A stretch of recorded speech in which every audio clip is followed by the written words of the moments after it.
नबी पाक अलैहिस्सलाम ने फरमाया, बात बड़ी मजे की है, फरमाया फिर अल्लाह के बाज बंदे तो ऐसे होते हैं जिन्हें अल्लाह फक्र में मुब्तला कर देता है।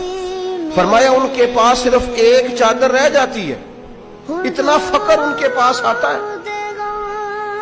लेकिन जो हदीस के आखिरी लफ्ज है ना, वो वजद वाले हैं, वो वजद वाले हैं, वो सुरूर वाले हैं। नबी पाक अलैहिस्सलाम ने फरमाया उन लोगों पर दुख आते हैं पर कुर्बान होने को जी चाहता है। इन लफ्जों पर हुजूर फरमाने लगे, वो रब की तरफ से आने वाले दुख पर भी इस तरह राजी होते हैं जिस तरह तुम में से कोई राहत मिलने पर राजी होता है। सुकून वाली चीज मिलने पर जिस तरह तुम राजी होते हो, इस तरह वो दुखों पर भी राजी होते हैं। दुख कबूल मोहम्मद बख्शा,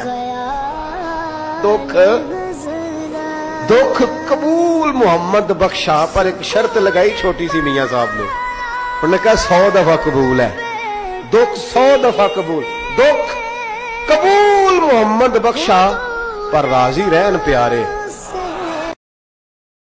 कि अगर कोई शख्स अल्लाह के खौफ से रोया और अल्लाह के खौफ से रोने की वजह से उसकी पलकों के बालों में से एक बाल की जड़ गीली हो गई, तो कयामत के दिन वो बाल खड़ा हो जाएगा, अल्लाह या तो मुझे निकाल ले या इसे जन्नत अता फरमा दे। तो अल्लाह जल्ला शानुहु उस बाल को तो आंख से नहीं नोचेगा, बल्कि उस शख्स को अल्लाह जन्नत अता फरमा दे।